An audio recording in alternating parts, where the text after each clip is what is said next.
Bonsoir, auditeurs, auditrices de Radio de Vie et téléspectateurs, téléspectatrices de TV de Vie.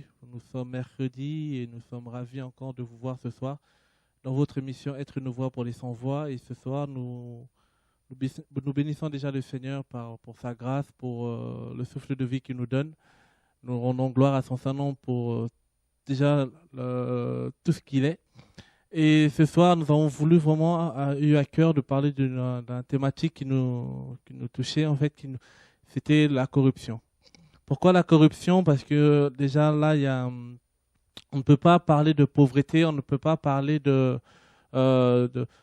une voix pour les démunis, pour les délaissés, sans parler de la corruption. Et aujourd'hui, nous allons essayer de voir avec les invités qui sont avec moi ce soir, de voir un peu c'est quoi la corruption, de quoi parle la corruption, comment se vit la corruption dans le monde, comment se vit aussi la corruption dans l'Église, comment faire pour ne pas tomber dans ce piège, car vous savez, nous ne sommes pas à l'abri de toutes ces choses, comment faire pour éviter ces pièges et surtout, quel est le but de nous tenir face à la corruption. Et on le verra tout à l'heure encore par la grâce du Seigneur, c'est simplement aussi le développement par rapport à l'éducation des enfants, l'éducation des personnes, la santé. Et c'est pour cela que nous avons eu à cœur vraiment de rentrer en profondeur sur ce sujet de la corruption, qui est un sujet, en fait, un défi mondial. Parce que le plus importante de cause de pauvreté est due aussi à la corruption. Et selon la Banque mondiale, a identifié en fait le plus grand obstacle de l'évolution du développement économique et social dans une nation, c'est la corruption. Et nous allons essayer de voir tous ces méfaits et dans le monde et dans l'Église. Vous savez, le Seigneur nous a donné des horloges, ces 3 horloges, c'est Israël, l'Église et le monde. Et nous allons essayer aussi de voir à la lumière de la parole comment nous pouvons faire. Mais avant ça, nous allons regarder un reportage un peu d'une association Regère qui travaille au niveau des enfants de rue au Congo. Et après, nous allons reprendre notre émission pour parler effectivement de la corruption. 0 corruption égale 100% développement avec le Seigneur. Et c'est possible au nom de Jésus. Alléluia. Ok. Voilà.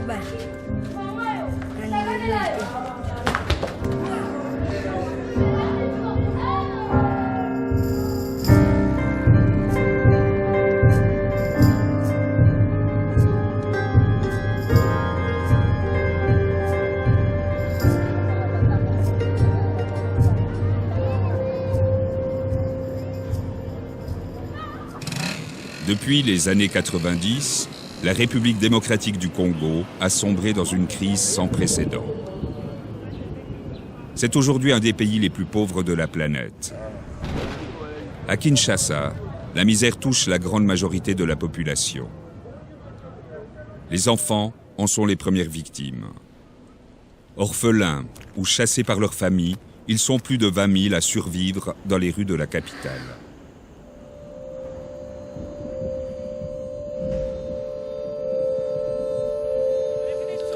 Nana 15 ans. On a 12 ans. 13 ans.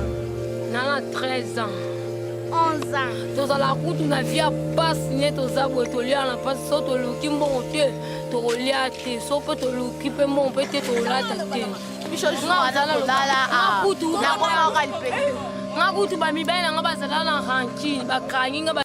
bakachinga pota ne lona bave kokata bato na buto la bato moma ta bachasser kokato bajila china njoto kochaba mungu wa tubo batonga masuba. Les enfants sont un poids pour les familles déjà très pauvres. Ils deviennent des boucs émissaires. Pour s'en débarrasser, on les accuse de sorcellerie, d'être possédés et de porter malheur à leur famille.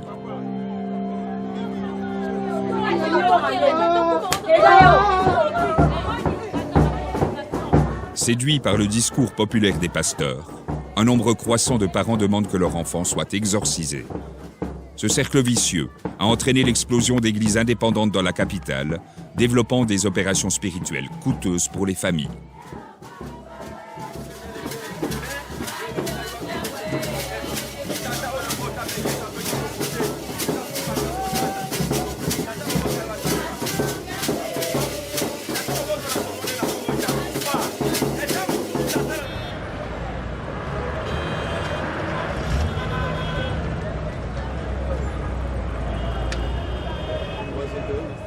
faire face à la violence des rues, les enfants se regroupent.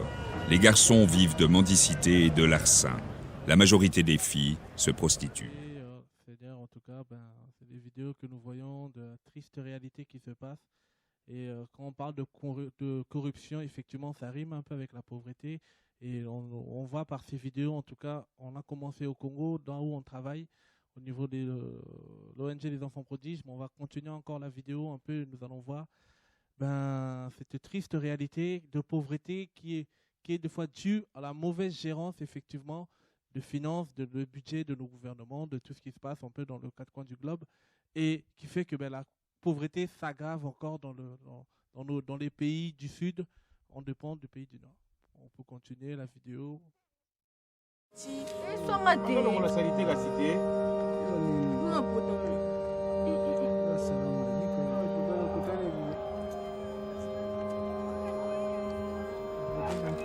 Organisation non gouvernementale locale, le REGER coordonne une centaine de centres d'accueil à Kinshasa, accompagnant plus de 6000 enfants des rues.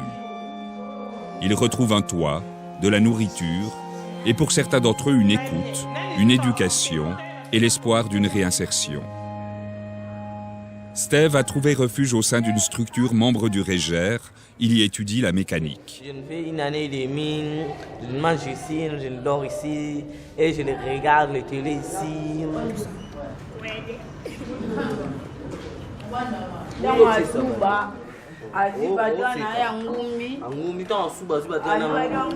Moi j'habite ici dans les centres, mais mon frère avec les sœurs, ils sont dans la rue là-bas.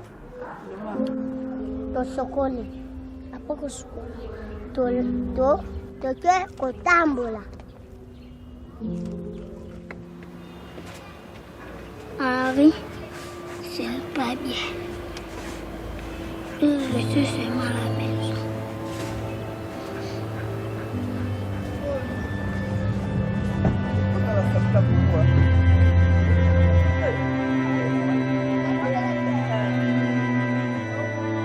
Dans des conditions de précarité extrême, le REGER tente d'offrir un avenir à tous les gamins rejetés et abandonnés. D'autant que chaque mois, 300 nouveaux enfants se retrouvent dans les rues de Kinshasa.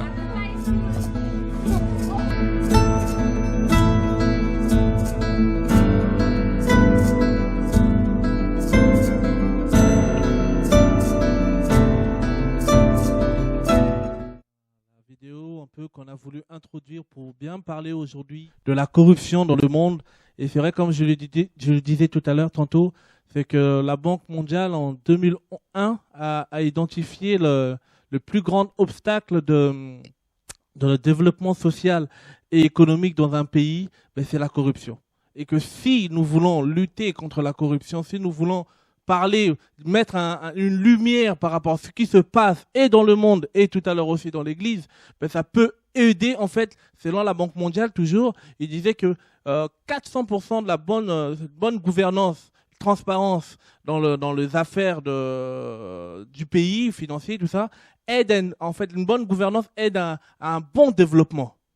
C'est pour cela que nous, en tant qu'Église, nous devons effectivement, on le verra tout à l'heure, dire stop à ces choses et que nous pouvons, et comment faire, on le verra tout à l'heure avec nos invités, le frère Joseph qui est là, Naïma, Aurélie, Denis. Déjà, première question, Aurélie, c'est quoi, pour nos auditeurs et téléspectateurs qui nous regardent, c'est quoi un peu la définition de la corruption? Parce qu'il y en a des fois qui peuvent se poser des questions. Le thème, c'est quoi un peu la corruption?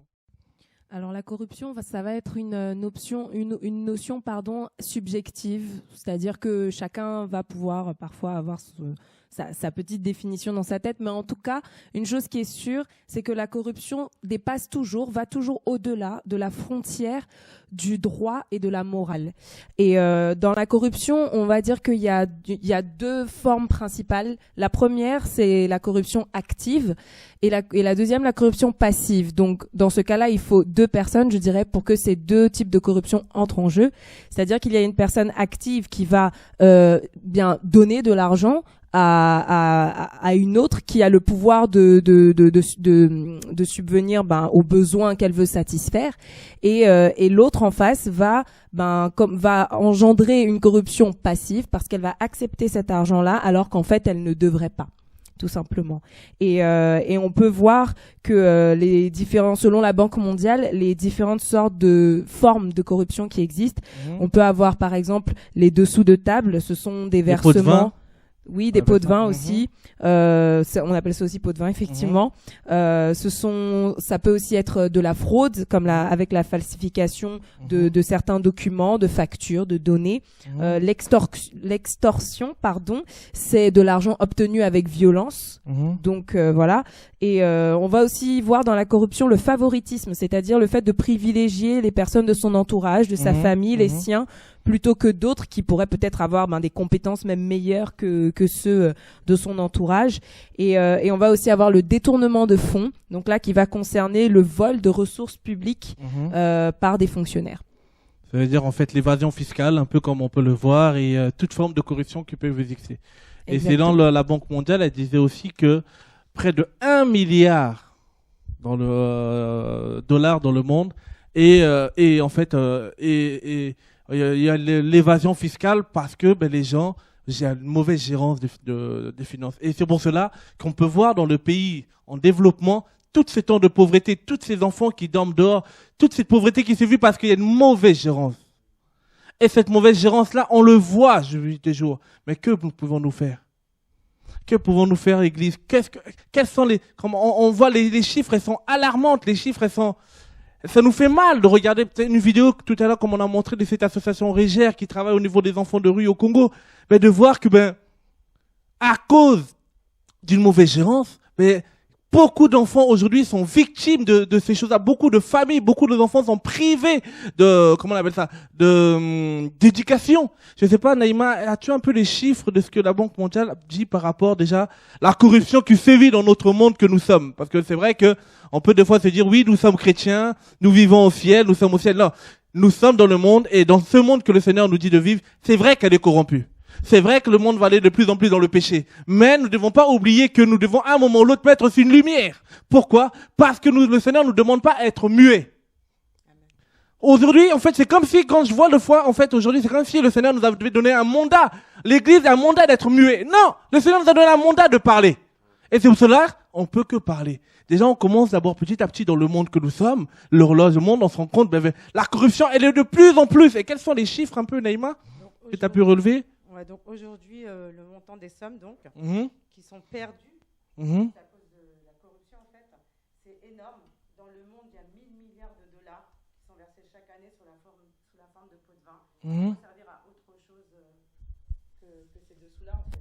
Donc, ces enfants sont privés de ça, comme beaucoup d'autres choses économiquement, comme la création d'emplois et tout. D'école, de santé. Exactement. Et la corruption subtilise chaque année environ 150 milliards de dollars aux économies africaines. C'est-à-dire 25% du PIB du continent.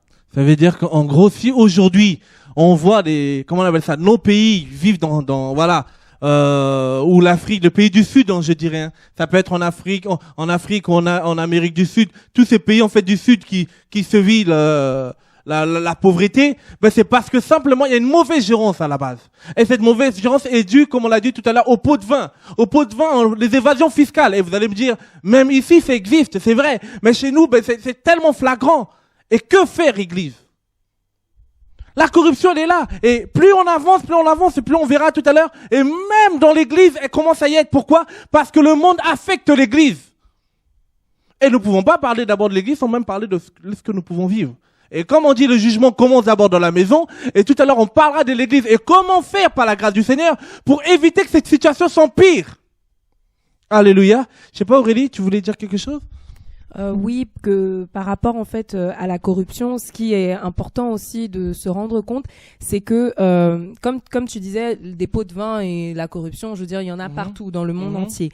Néanmoins, il y en a à différentes échelles, à différents niveaux, et dans certains pays comme les pays du Sud, on va se rendre compte en fait via un organisme qui travaille au niveau de l'analyse de la corruption dans le monde. Cet organisme a réalisé qu'en 2012, au travers de ces différentes recherches, en 2012, que les crises dans les pays étaient liées à l'accroissement de la corruption. Donc ça veut dire que la corruption va sévir davantage et à tous les niveaux dans des pays qui connaissent des crises économiques et sociales. Et en l'occurrence, nous voyons ces choses arriver beaucoup dans les pays du tiers-monde. Et il faut savoir que cette corruption-là va toucher les populations pauvres premièrement. C'est elles qui vont en fait en pâtir le plus malheureusement de cette corruption-là. Pourquoi ? Parce que déjà au quotidien, elles vont devoir y faire face, alors que souvent elles n'ont pas beaucoup d'argent et elles vont devoir y faire face. Pour donner un exemple tout bête, ça va être pour avoir un papier à la mairie, il va falloir que pour que les choses aillent vite, elles donnent de l'argent à la personne qui y travaille et qui pourtant a un salaire. Mais comme elle, son salaire est bas parce que l'État ne le paye pas suffisamment, parce qu'il utilise cet argent à faire autre chose de frauduleux, je dirais, plutôt que de payer plus correctement les gens, lui va être incité à vouloir recevoir de l'argent d'une population qui est déjà pauvre. Et ça, c'est ce à quoi la population va être confrontée donc tous les jours. Et d'un autre côté, ça va être la corruption à une plus grande échelle qui va toucher aussi les populations les plus pauvres, mais là, davantage au niveau de la structure même de l'État, dans sa façon de fonctionner. Et donc, ça va être dans le fait de détourner l'argent qui devrait être utilisé à des fins sociales, à des fins éducatives, à des fins aussi sanitaires, cet argent va être détourné plutôt pour être mis dans des opérations où c'est facile en fait d'user de fraude, comme par exemple dans le budget de la défense. On va beaucoup augmenter le budget de la défense pour un pays, ou alors pays qui a besoin par exemple d'envoyer ses enfants à l'école, ou alors on va augmenter le budget des constructions publiques, ce genre de choses où on peut détourner de l'argent sans que trop de personnes ne s'en rendent compte. En fait. Exactement aussi. Aussi, moi je voulais rajouter que la corruption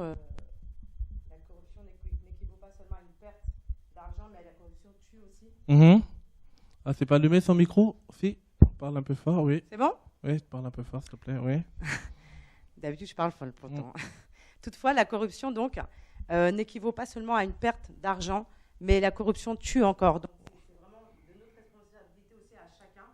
Donc, aujourd'hui, certaines ONG ont évalué entre 2000 et 2015, l'évasion fiscale serait responsable de la mort de 5,6 milliards d'enfants. On change les micros.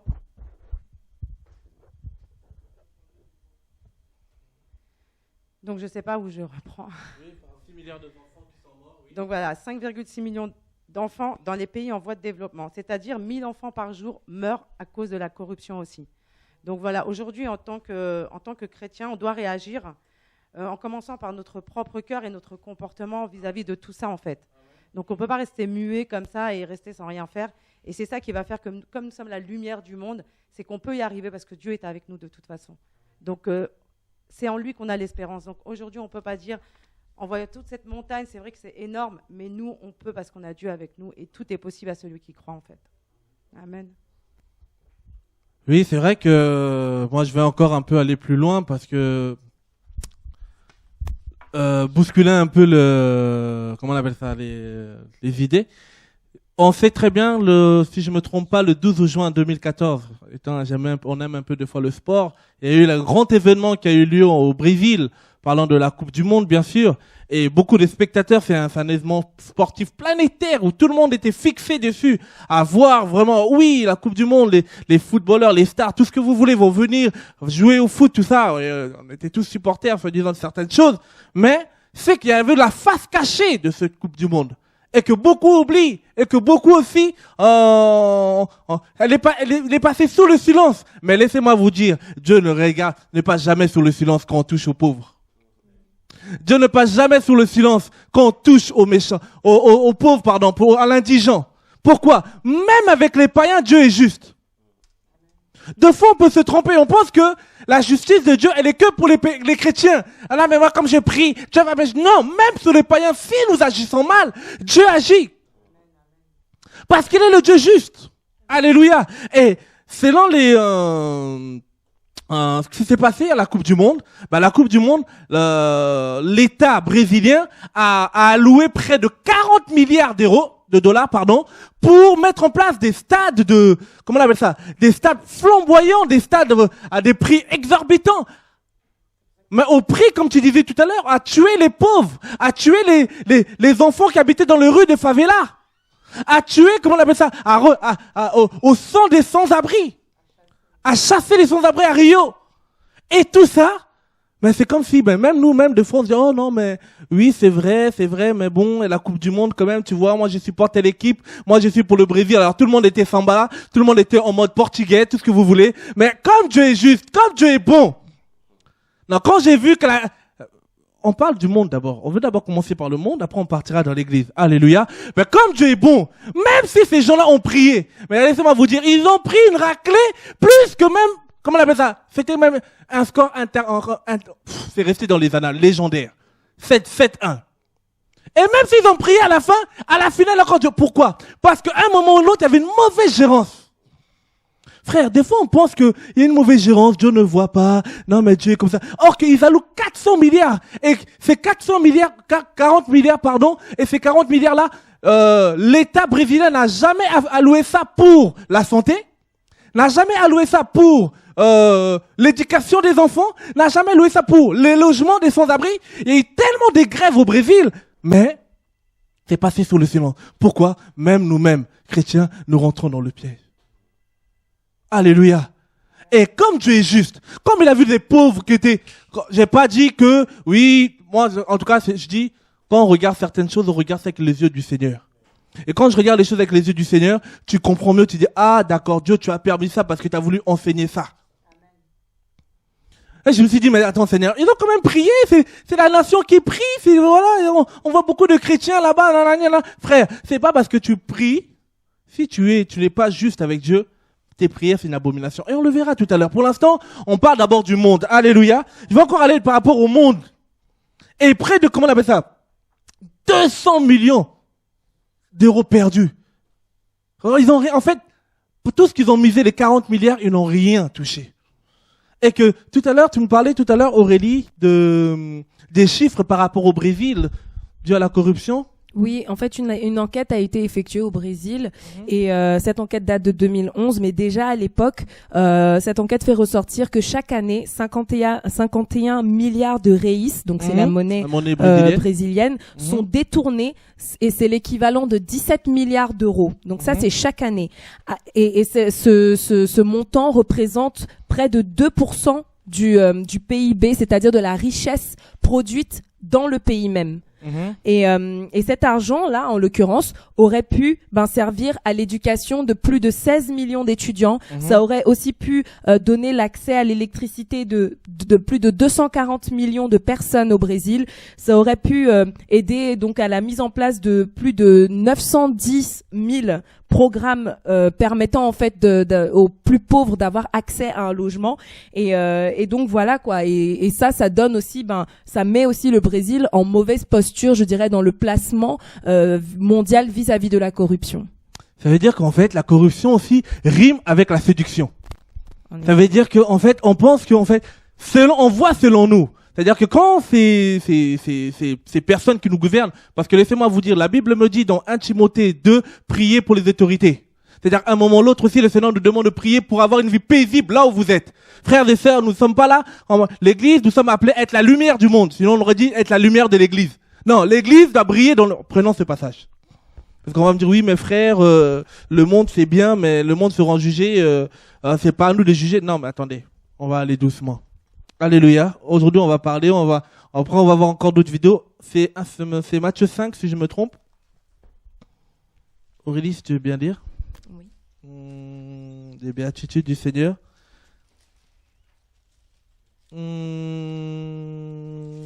5 à partir du verset 13 à 16, s'il te plaît. Vous êtes le sel de la terre. Non, vous êtes le sel de l'église. Non, de la terre. Ouais, parce qu'aujourd'hui, c'est tellement dans l'église qu'on veut nous montrer que nous sommes chrétiens. Ok, on continue. Vous êtes le sel de la terre, mais si le sel perd sa saveur, avec quoi la lui rendra-t-on? Il ne sert plus qu'à être jeté dehors et foulé aux pieds par les hommes. Vous êtes la lumière du monde. Une ville située sur une montagne ne peut être cachée.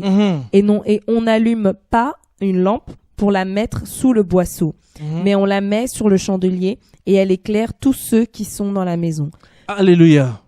Que votre lumière luise ainsi devant les hommes, afin qu'ils voient vos bonnes œuvres et qu'ils glorifient. Non, devant les pasteurs. Non, devant les responsables. Non. Parce que malheureusement, aujourd'hui, les chrétiens, notre lumière brille seulement devant les pasteurs, brille devant les évangiles. Comme ça, on a un bon... En fait, on a, comment on appelle ça? Ils nous aiment, en fait. Or que la Bible dit, votre lumière doit être vue devant les païens déjà. Nous sommes la lumière du monde. Et l'église, ça veut dire quoi? Par rapport à la corruption, nous ne pouvons pas rester muets. Déjà, et on verra comment nous pouvons réagir tout à l'heure, mais déjà, nous ne pouvons pas rester muets. Nous ne devons pas laisser les choses se faire. Vous allez me dire, oui, Loufiane, de toute façon, tout est écrit. Si on part dans ce sens-là, on ne va pas s'en sortir. Mes frères et sœurs, le Seigneur nous a donné un mandat. Ce mandat-là, c'est de parler. Le Seigneur m'a dit dans sa parole que quand il est venu, c'est apporter la bonne nouvelle aux pauvres. Il est pas venu pour encore se corrompre, il est venu apporter la bonne nouvelle aux pauvres, amener la guérison à ceux qui sont malades. Amen. Et on sait que la corruption, elle est autant physique, financière, elle est aussi spirituelle, on le verra tout à l'heure, par rapport à l'église. C'est que l'église, nous devons faire attention, que ne pas se laisser glisser facilement. Alléluia. Parce que toutes ces personnes, on peut voir, elles avaient des bonnes intentions. Moi, j'aimerais, si on veut parler du Brésil, parce que pourquoi on prend le Brésil, c'est un événement qui vient de passer planétaire, qui était la Coupe du Monde. On a vu comment il y a eu beaucoup de manifestations, mais qui sont restées sous les silences. Et on peut parler aussi, comment on appelle ça, de tout ce qui, en fait, la corruption, elle est là. C'est vrai. Mais maintenant, nous devons dire, Seigneur, qu'est-ce qu'on peut faire, Seigneur? Par rapport à ces enfants de la favela j'avais lu un peu selon les journaux, il y a eu près d'une dizaine de sans-abri qui ont été assassinés à cause de la Coupe du Monde à Rio. D'accord, mais Église, qu'est-ce qu'on fait? Vous allez me dire qu'il y a des structures. Oui, il y a des structures, mais à un moment ou l'autre, il y en a qui sont en action, mais il y en a qui doivent parler et dire c'est fini, au nom de Jésus. Alléluia. Quand on voit la mauvaise gérance même dans nos pays, on se dit, Seigneur, dans les pays, que ça soit en France, que ça soit dans les pays surtout, on va plus parler des pays en sous-développement, on se dit, mais Seigneur, mais qu'est-ce qu'on peut faire? Le Seigneur nous donne des situations. Alléluia. Le but de cette émission, c'est de mettre un peu la lumière sur les corruptions qui vivent dans ce monde. Mais maintenant, on va voir aussi la corruption qui se vit dans l'église et qu'est-ce qu'on peut faire si nous disons stop à la corruption? Alléluia. Si nous disons, nous refusons ces choses au nom de Jésus. Et vous allez me dire, oui, mais Loufiane, ça date pas d'hier. Mais c'est vrai que ça date pas d'hier. On le voit bien dans Genèse 2, à Genèse 2, chapitre 2 au chapitre 3. Dès le commencement, le serpent a séduit la femme. Et quand cette femme a été séduite, on peut le prendre, hein. On va prendre Genèse 3, si quelqu'un veut lire. Genèse 3 à partir du verset 6.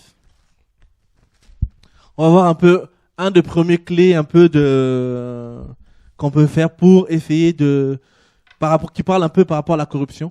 Genèse 3, verset 6. Genèse 3, 6. La femme vit que l'arbre était bon à manger et agréable à la vue, et qu'il était précieux pour ouvrir l'intelligence. Elle prit de son fruit et en mangea. Elle en donna aussi à son mari, qui était auprès d'elle, et il en mangea. Les yeux de l'un et de l'autre s'ouvrirent, ils connurent qu'ils étaient nus, et ayant cousu des feuilles de figuier, ils s'en firent des ceintures. Alors ils entendirent la voix de l'Éternel Dieu, qui parcourait le jardin vers le soir, et l'homme et sa femme se cachèrent, loin de la face de l'Éternel Dieu, au milieu des arbres du jardin. Ok. Là, on parle de leur premier être humain. On parle déjà du commencement. Dans le commencement, Dieu avait donné l'ordre à l'homme. On peut prendre Genèse 2, verset 25, par rapport à l'ordre que Dieu avait donné à l'homme. Genèse 2, 25. Oui. C'est un peu avant, je pense. Ouais, à partir du 23. 25. 2, 25 même, déjà. L'homme et sa femme étaient tous les deux nus et n'avaient point honte. Ça veut dire qu'ils n'avaient plus, en fait, quand on détruit, en fait, quand on touche aux choses que le Seigneur ne voulait pas, au début, ils pouvaient, en fait, ils étaient nus, mais ils ne savaient pas qu'ils étaient nus. C'est-à-dire, ils avaient encore la gloire du Seigneur cachée leur nudité. En fait, quand on est dans la transparence, on n'a pas peur des gens. Surtout, on n'a pas peur de Dieu. Alléluia. Quand on est dans la transparence, tu te caches pas, t'as pas à te cacher. C'est ceux qui se cachent qui savent concrètement que dans leur vie, ça va pas. Alléluia. Et la corruption, l'homme a été corrompu déjà dans la première corruption de l'homme, c'était là. Dieu lui a dit de faire A, mais il a fait B. En fait, la corruption, c'est aussi le manque de transparence. Et quand on sait qu'on désobéit aux directives qui étaient données dès le début, en gros, si on me dit, Loufiane, par rapport à ta profession, on t'affrète, on t'alloue un budget de temps pour faire tant, ben, après, à la fin, effectivement, je dois rendre un bilan financier de comment la chose a été gérée. Mais si je me détourne, mais la personne, quand il va venir me voir, me demander des comptes, ben, je vais me cacher. Dieu, le Seigneur va venir voir Adam et Ève. Et là, déjà, comme le péché était rentré, comme il n'y avait plus, en fait, de relation, ils étaient nus. Et en fait, c'était quoi la fuite? La fuite. Celui qui est transparent, en fait, le contraire de la corruption, c'est la transparence. Et quand il y a la transparence, il y a l'évolution. Quand il y a la transparence, il y a la vie. Mais quand il y a la corruption, comme on l'a dit tout à l'heure, il y a la mort. Et malheureusement, comme on l'a dit tout à l'heure, la corruption tue les plus pauvres. Ça ne tue pas les riches. Alléluia. Et bizarrement, les riches veulent toujours devenir de plus en plus riches. Et première sorte de corruption. Et après, on peut aller dans Deutéronome. Déjà dans Exode, on va avoir un deuxième point par rapport aux Israélites qui ont été appelés à être différents effectivement des autres. Genèse, Exode 23 verset 6, si je ne me trompe pas. Aurélie, s'il te plaît. On parle de la corruption. Zéro corruption égale 100% développement avec Jésus. Alléluia. C'est-à-dire, s'il y a la transparence, on peut aller loin avec Dieu. Et je le crois au nom de Jésus-Christ. Les frères et sœurs qui aiment le Seigneur, qui savent que c'est pour Dieu et que parce qu'on veut être la lumière du monde, c'est possible au nom de Jésus. On peut le lire? Exode 23. Verset 6. Tu ne porteras point atteinte au droit du pauvre dans son procès. Tu ne prononceras point de sentence inique et tu ne feras point mourir l'innocent et le juste, car je n'absoudrai point le coupable. Tu ne recevras point de présent, car les présents aveuglent ceux qui ont les yeux ouverts et corrompent les paroles des justes. La corruption te pousse à te taire. La corruption te pousse en fait de ne plus être vrai avec toi-même. Hypocrite. C'est ça la corruption. Mais celui qui est transparent, comme on dit, il est transparent devant Dieu, mais pourquoi il va se cacher? Et là, le Seigneur va dire aux enfants d'Israël dans Exode 23 comment ils doivent agir avec justice. Et il va le réitérer, il va encore aller plus loin dans Deutéronome 27, verset 19. Zéro corruption égale 100% développement. Il y a des vies derrière. Frères et sœurs, comme on l'a dit tout à l'heure, que ça soit au Brésil, que ça soit au Congo, que ça soit dans les 4 coins du globe. Tout à l'heure, on verra même en Madagascar, à 12 heures de vol d'ici. La corruption, elle est là. Mais est-ce qu'on doit rester les bras croisés? Deutéronome 27 à partir du verset 19. Aurélie, s'il te plaît. La corruption, d'abord, on commence en première partie, la corruption dans le monde. Après, on attaquera la corruption dans l'église. Oui. Deutéronome 27, verset 19. Maudit soit celui qui porte atteinte aux droits de l'étranger, de l'orphelin et de la veuve. Et tout le peuple dira Amen. Voilà. C'est-à-dire, c'est une malédiction de se corrompre. C'est une malédiction parce que quand il y a la corruption, c'est toujours au déprimant des plus pauvres. C'est ça qu'on doit savoir. Par rapport à, comment on appelle ça, tout ce qu'on a pu dire par rapport à la définition de la corruption des pots de vin, mais ces pots de vin-là, c'est qu'ils l'ont, c'est pas les pauvres. L'évasion fiscale, comme on l'a vu, même des gens qui nous gouvernent dans ce pays, même en France, on l'a vu, la femme d'un maire, qui n'a rien à voir avec, il y avait quoi, on appelle ça? Des emplois fictifs. On lui paye pour quelque chose qu'elle ne fait pas. Et après, ça veut diriger les gens. Manque de peau. C'est ça le monde dans lequel nous vivons. Alléluia. Et ce fléau, sans se rendre compte, nous rattrape, nous les chrétiens, parce que nous ne sommes pas vigilants. Parce que nous disons, non, mais ça ne nous concerne pas, mes frères, mais si on veut parler de la pauvreté, nous pouvons ne pas toucher un point, mettre une lumière par rapport à la corruption. Mettre une lumière par rapport au pot de vin, mettre une lumière, c'est impossible, ça va de pair. Alléluia. Et dans le monde, on le vit, jusqu'aujourd'hui, on le vit. Personnellement, avant d'être converti, quand on était petit, voilà, j'avais quoi, à l'âge de 16 ans, alors pour nous, on s'est engagé un peu dans l'œuvre sociale, tout ça. On avait une association dans le quartier où j'étais à Grigny pour venir en aide aux enfants victimes de mines en Angola. Et par rapport à ça, on avait fait une collaboration avec Médecins sans frontières, voilà, une structure païenne que vous pouvez connaître. J'étais païen, bien sûr. Et là, le projet prenait forme, on commençait à faire des récoltes, tout ça, de l'argent, tout ça. Et à un moment ou l'autre, on s'est dit avec l'équipe, on va se rendre sur le terrain en Angola pour donner de l'argent pour les enfants victimes de mines en Angola. Et là, la structure de Médecins sans frontières nous ont dit non, c'est pas possible, faut que vous nous donnez l'argent, nous on va les donner sur le terrain. Et par là, après, je vais un peu fouiller pour voir qui était réellement cette structure. Et là, par ma grande surprise, je vais voir, et c'était dans nos infos, hein, de voir qu'il y a eu des trafics d'armes par rapport à cette structure-là. Et là, je me suis dit, waouh, la corruption, elle est là. C'est l'argent que nous pouvons donner, au lieu que ça soit géré pour des biens, pour sauver des vies, mais en fait, c'était géré pour détruire des vies. Et en plus, à l'époque, c'était des personnes qui nous gouvernaient. Et tu vois, en plein d'infos, ils n'ont même pas été acquittés. Ils ont été acquittés par la justice. Pourquoi? Par rapport à leur influence, c'était le frère d'un président à l'époque, alors par rapport à leur influence, ils pouvaient se corrompre et ça faisait peur à personne et tout le monde, ça passait sous le silence. Pourquoi aussi? C'est parce que personne ne parlait. Mais je bénis Dieu. On est dans une génération où il faut être des voix pour ceux qui ne peuvent pas parler. Alléluia. Pourquoi? Parce qu'à l'époque, je me disais, j'ai envie de lutter. Je me rappelle, j'étais encore païen, je me disais, j'ai envie de lutter, j'ai envie de changer le monde, la justice dans le monde, tout ce que vous voulez.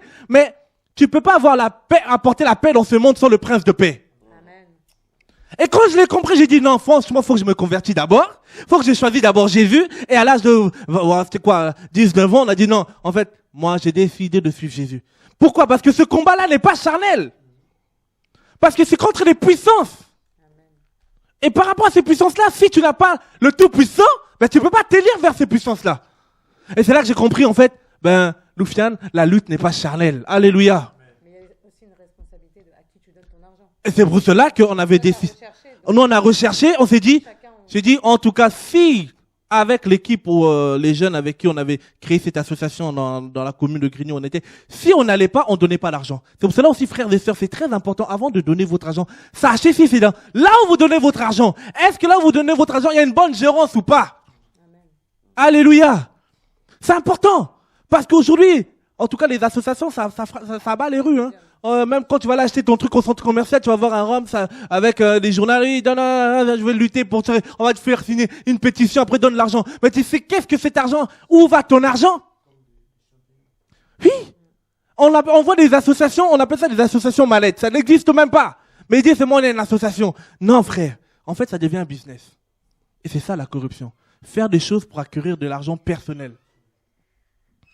Alléluia. Mais ça, c'est le monde. Et ça, et il y a beaucoup de choses à dire par rapport à ce monde.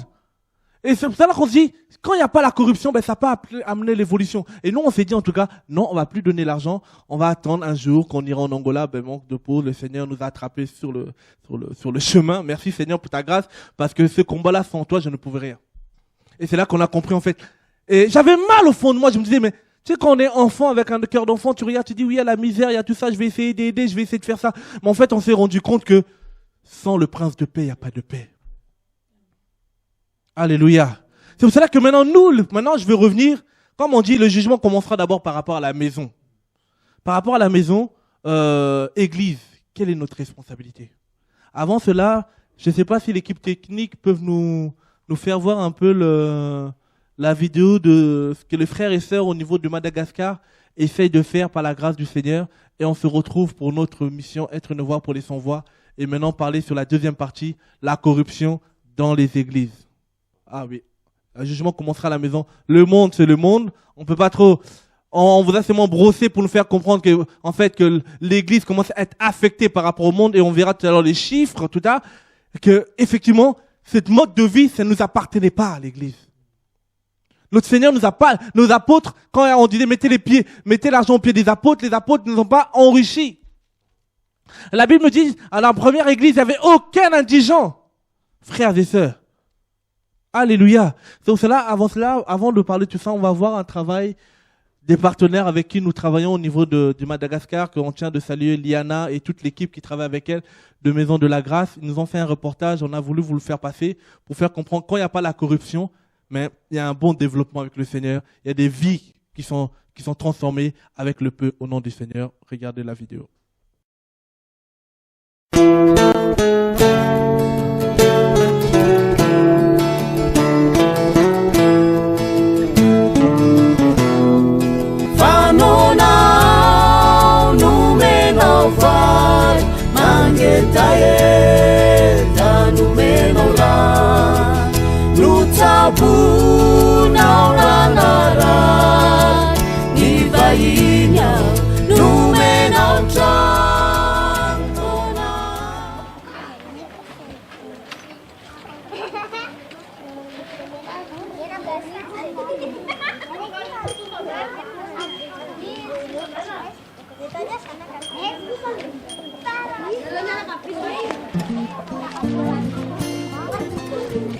À Madagascar, après ces années de crise, la pauvreté des gens s'est accrue. La majorité des familles malgaches vivent sous le seuil de la pauvreté et ce sont surtout les enfants qui en souffrent. Pour survivre, les adultes eux-mêmes ayant des difficultés à trouver du travail envoient leurs enfants se débrouiller dans les rues et aller de maison à maison pour chercher des petits boulots. Ces derniers se retrouvent donc dans l'obligation d'aller chercher de l'eau ou de jeter les ordures pour quelques arriérés avant ou après l'école. Toujours pour aider leurs parents à trouver de quoi manger, beaucoup d'enfants ont dû renoncer à aller à l'école et d'autres ont été contraints d'abandonner l'école très tôt, se contentant tout simplement d'apprendre quelques mots et quelques chiffres. Ici, en Bouimanar, un village situé à 5 km du centre-ville, Antananarive, la capitale de la grande île, plusieurs familles sont concernées par une très grande pauvreté. Beaucoup de foyers sont sans ressources et se retrouvent dans le chômage. La plupart des pères de famille attendent dans les rues pour faire des petits travaux de batelage pour gagner 1500 ariari, équivalent de 50 centimes d'euros. Et encore, il faudrait se partager le peu de travail qu'on trouve, car ils sont au moins une vingtaine en attendant le même travail dans le même endroit. Les mères de famille, elles aussi, sont armées d'une très grande motivation et ne choisissent plus quel genre de métier faire du moment que ça rapporte un peu. Et voilà qu'elles se mettent à transporter des sacs de charbon, des briques ou d'autres objets nécessitant beaucoup de force. Et les unes font la lessive ou le repassage et les autres étalent quelques marchandises à vendre.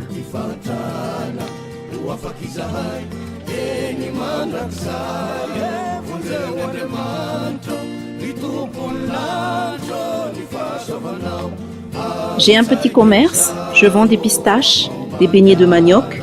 J'ai 8 enfants. Un est marié et j'en ai 7 à la maison.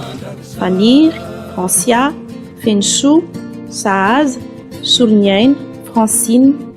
L'aîné a 22 ans, le deuxième 20 ans, le troisième 18 ans, le quatrième 15 ans, Soulnien a 12 ans, Saaz a 14 ans et il est orphelin et je m'occupe de lui. Francia a 8 ans et Fenshu a 6 ans. Je suis mariée. Mon mari n'a pas de travail fixe mais il vend des choses simplement. Je lave et je repasse le linge des autres pour avoir de l'argent et pouvoir manger quotidiennement. Je n'arrive pas à tout vendre en une journée, mais ça nous suffit juste pour le déjeuner et le dîner de chaque jour. J'ai certains de mes enfants qui travaillent en tant qu'aide ménagère pour pouvoir nous aider pour le loyer. Nous sommes locataires.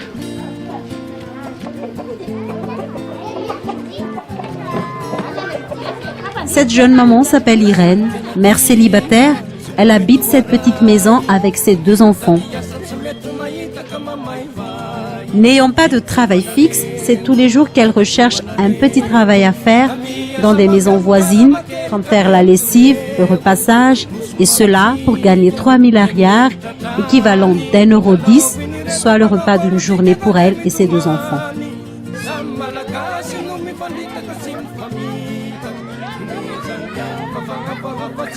Pour Nain, son souci, nous confie-t-elle, c'est le fait de s'occuper seule de ses 4 enfants, dont une ayant un problème mental, car le père l'a abandonnée il y a déjà quelques années.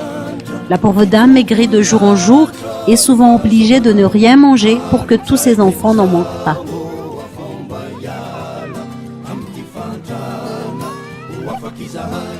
Pour cette famille, les parents ont tous les 2 des problèmes de santé et n'ont pas le moyen de se soigner, et surtout ne peuvent plus travailler. Les enfants n'ont pas le choix et prennent déjà leurs responsabilités et font tout pour survivre et ramener quelque chose à la maison. La fille aînée a dû abandonner l'école mais les deux autres continuent avec de grandes difficultés d'apprentissage. Car souvent, il faudrait aller chercher de l'eau, jeter les ordures avant d'aller à l'école, et du coup, en arrivant en classe, elles sont fatiguées et n'ont plus la tête pour travailler.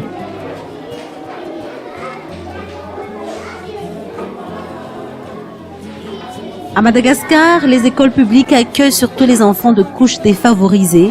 Ici, l'enseignement est gratuit, mais les frais restent quand même inaccessibles pour beaucoup de familles.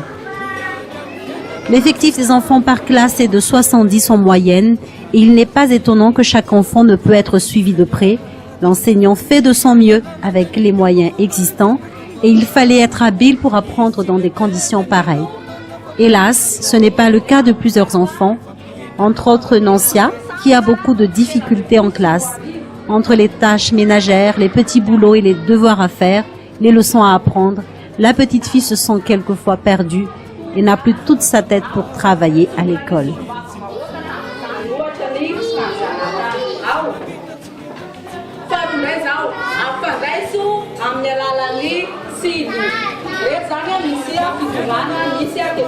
Ce qui explique le très faible niveau scolaire des enfants, c'est tout d'abord le niveau de vie sommaire des enfants dans leur foyer. C'est très difficile car ce sont les enfants qui cherchent du travail pour avoir de l'argent et l'école n'est plus qu'un divertissement pour eux. Ils n'y sont plus concentrés pour accumuler de la connaissance. Leur souci est de savoir s'il y aura de quoi manger chez eux tous les jours. Auparavant, les enfants en classe étaient au nombre de 70 et ce n'est pas du tout évident en tant qu'enseignante de les suivre correctement. Et nous avons divisé les classes par 2. Donc là, vous voyez qu'ils sont moins nombreux. Les enfants sont déconcentrés, ils sont distraits, ils jouent beaucoup. Au niveau de la nourriture, les parents sont pauvres. Ils ne peuvent subvenir aux besoins de leurs enfants. Ils mangent à peine dans la journée. La plupart des enfants qui viennent travailler à l'école le matin n'ont pas eu de petit déjeuner. Ils viennent à l'école le ventre vide. Peu mangent du thé et du pain. Nombreux sont les enfants qui ne mangent rien jusqu'à la fin de la journée. C'est aussi l'une des principales raisons de leur très faible niveau à l'école.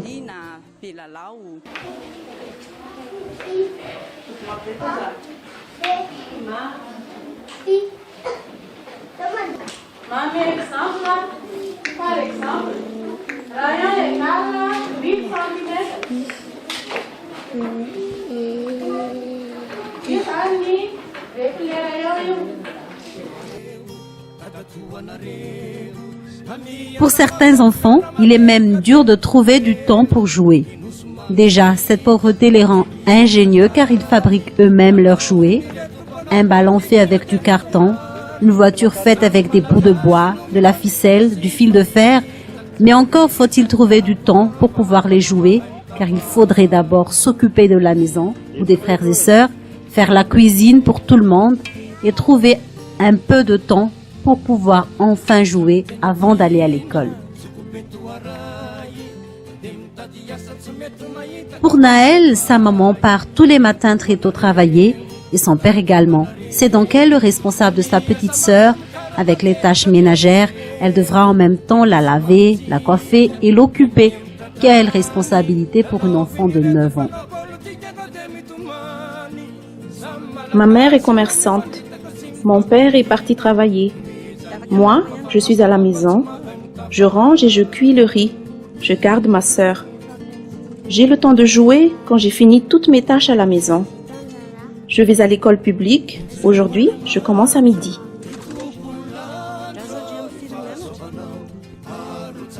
Pour Eva, ayant un père démissionnaire, elle n'a plus que sa maman. Mais cette dernière ne rentre qu'une fois tous les mois pour leur donner un peu d'argent. C'est donc elle qui gère tout à la maison et qui surveille son petit frère de 8 ans, qui lui aussi fait souvent des bêtises et lui rend la vie difficile, me confie-t-elle, mais avec qui elle s'amuse aussi, car ce petit frère arrive à lui faire rire malgré tout.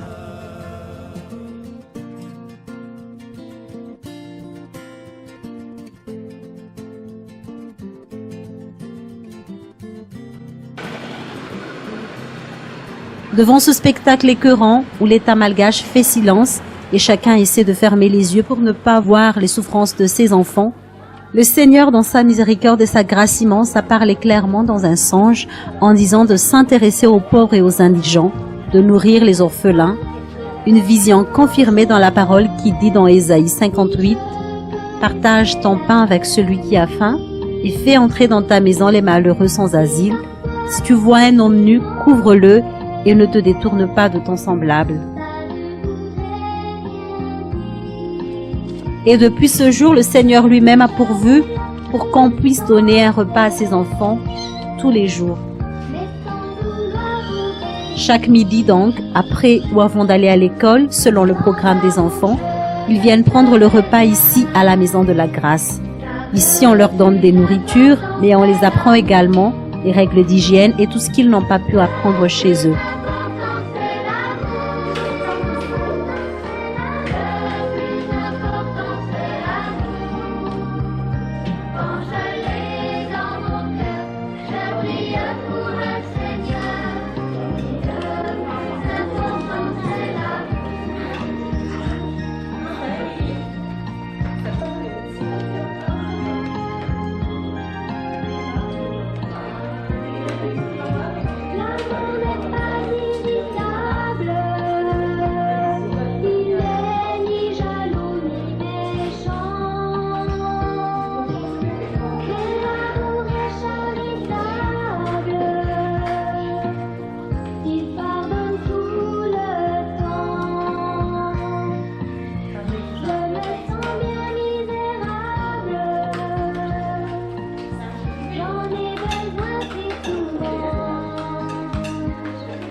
Sachant que l'avenir d'un enfant dépend surtout de son choix de suivre ou pas le Seigneur, 2 fois par semaine, l'équipe de la Maison de la Grâce leur transmet petit à petit l'amour, la crainte et le respect vis-à-vis du Seigneur Jésus.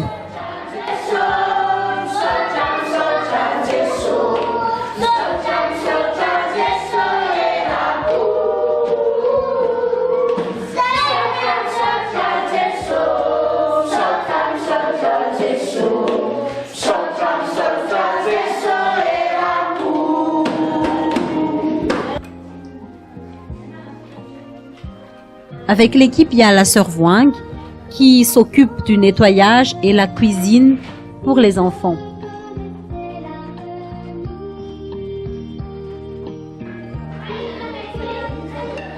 Avec 5 enfants à charge et chômeur auparavant, elle avait beaucoup de mal à survivre et a dû plusieurs fois dormir sans manger avec ses enfants. Elle était enthousiaste à l'idée de pouvoir s'occuper des enfants et très contente d'avoir enfin trouvé du travail. Et nous, ravis aussi de la voir parmi l'équipe.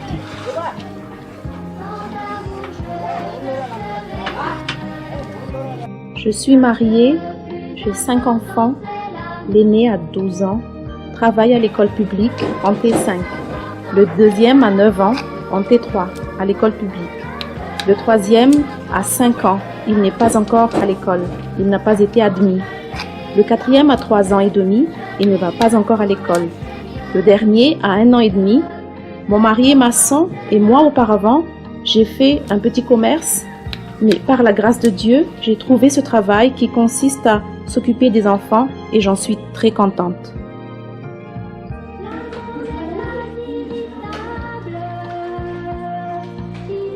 Depuis 1 an et 1 mois maintenant, la Maison de Grâce fonctionne bien par la grâce de Dieu.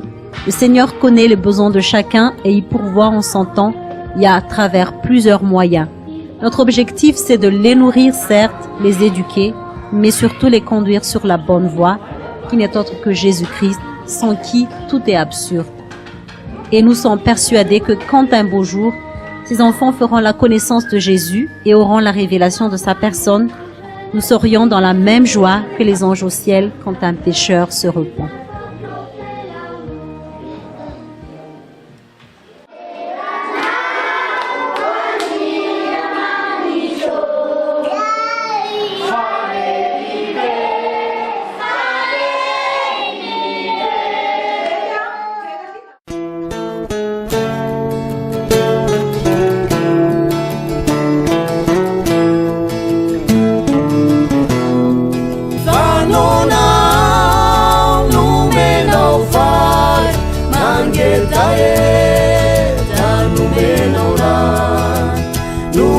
Nanginatanya pikatan Sinitapya Dumenaulawan Senatau no tamden Madin kiren natau nawan Senatau no tamden Madin kiren natau nawan Senatau no tamden Madin kiren natau nawan. Ok, alors on est de retour sur le plateau de TV de Vie. Vous avez pu voir au travers de cette vidéo comment il est possible de servir le Seigneur et avec le fait de s'engager pour 0 corruption et 100% développement avec Christ, voilà le type de résultat qu'on peut avoir en fait. Et encore, je dirais là, on n'est que au stade, de fœtus, même de l'œuvre. Elle va davantage se développer, davantage grandir. Nous bénissons vraiment le Seigneur pour ce qui se fait à Madagascar, parce qu'il faut savoir que c'est un pays qui est vraiment beaucoup touché par la corruption. Et on voyait en fait au travers donc de recherches que l'on a pu faire que 40% du budget de l'État serait détourné selon le premier ministre malgache.